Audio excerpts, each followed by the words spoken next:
اعوذ باللہ من الشیطان الرجیم بسم اللہ الرحمن الرحیم لا حول ولا قوۃ الا باللہ العلی العظیم الصلاۃ والسلام علی رسول الکریم وعلی ائمۃ الطیبین الطاہرین المعصومین۔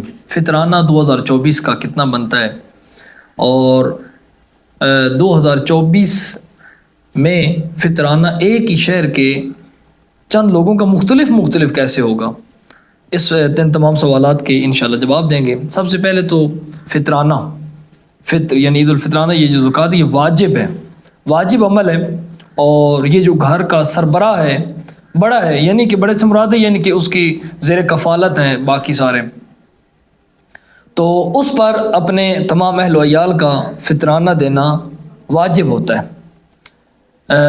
اگر اب کوئی شخص ایک علیحدہ شہر میں رہ رہا ہے، اس کو اسی شخص کا بیٹا ہے لیکن اسی کے زیر سایہ ہے، اس کا اپنا علیحدہ دینا ضروری نہیں، اگر اس نے ادا کر دیے تو وہ درست ہے۔ لیکن اگر وہ خود اپنے پیسوں سے خود اپنے آپ کو مینیج کرتا ہے تو وہ خود اپنا فطرانہ وہاں پر دے گا۔ اب یہاں پر سوال یہ بنتا ہے کہ فطرانہ کس چیز سے اخذ کیا جاتا ہے، کتنا دینا چاہیے، یا اس کی کیا قیمت بھی دے سکتے ہیں یا نہیں دے سکتے۔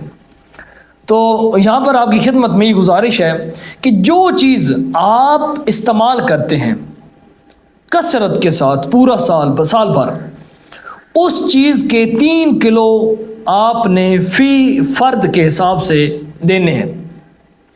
اب ایک ہی شہر میں 2 بھائی رہتے ہیں، دونوں کے گھر علیحدہ ہیں، ایک پورا سال چاول استعمال کرتا ہے، دوسرا پورا سال گندم استعمال کرتا ہے۔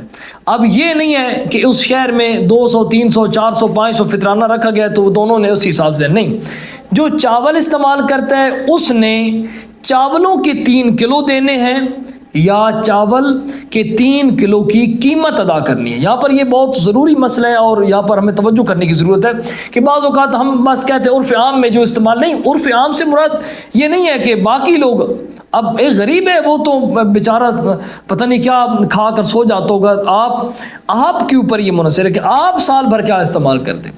اگر سال بھر ہی آپ گوشت استعمال کرتے رہتے ہیں، فقط گوشت استعمال کرتے تو پھر گوشت کے 3 کلو دینے ہیں، یعنی کہ جو چیز آپ کثرت کے ساتھ استعمال کرتے ہیں اس میں سے 3 کلو دینے ہیں یا ان 3 کلو کی قیمت دینی ہے۔ ہاں، اب یہاں پر ایک اور چیز ہمارے سامنے آتی ہے کہ مثال کے طور پر پاکستان میں ہی ہم ہیں، اب یہاں پر پنجاب میں آٹے کا جو ریٹ ہے، قیمت ہے، وہ اور ہے، اور خیبر پختونخوا میں وہ اور ہے۔ تو اب یہاں پنجاب میں اگر میرے گھر میں گندم استعمال ہوتی ہے تو یہاں پر جو ریٹ چل رہا ہے گندم کا، میں نے اس ریٹ کے اس قیمت کے لحاظ سے فطرانہ دینا ہے، اس 3 کلو دینے ہیں یا 3 کلو کی قیمت دینی ہے۔ اب خیبر پختونخوا، کراچی میں یا سرحد یا بلوچستان میں کوئی رہ رہا ہے تو اس نے وہاں کے حساب سے گندم کی جو قیمت ہوگی یا اس کی قیمت دے گا یا وہ 3 کلو اسی چیز کو دے گا۔ جو چاول استعمال کرتا ہے سال بھر، وہ چاول کے 3 کلو یا پھر کیا کرے گا، اس کی قیمت ادا کرے گا۔ اب گھر میں اگر اسی رات آپ کے کوئی مہمان بھی آ جاتا ہے تو اس مہمان کا فطرانہ بھی صاحب گھر پر ضروری ہے، اس نے ادا کرنا ہے۔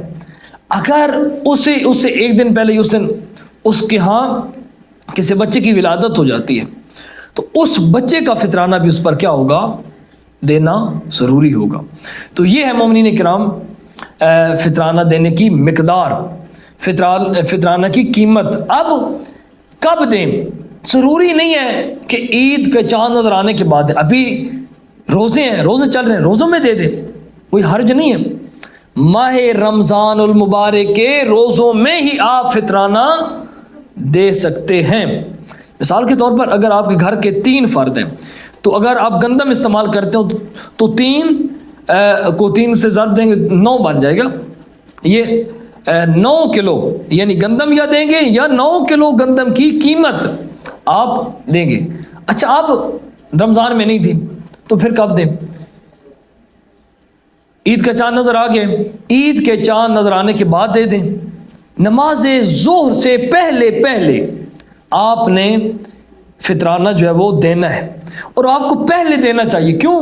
اس کی ایک وجہ ہے، وجہ یہ ہے کہ جس طرح آپ چاہتے ہیں کہ عید کے دن آپ کے بچے، آپ کی فیملی، آپ کے گھر والے پریشان نہ ہو کسی لحاظ سے مالی طور پر، اسی طرح جو لوگ یہ امید لگائے بیٹھے ہیں کہ ہمارے گھر میں کچھ آئے گا تو ہم اپنے بچوں کے لیے بنائیں گے، تو ان لوگوں کا احساس کریں اور یہ فطرانہ عید سے پہلے ان کے گھر پہنچائیں تاکہ ان کے بچوں کی عید بھی آسان ہو جائے۔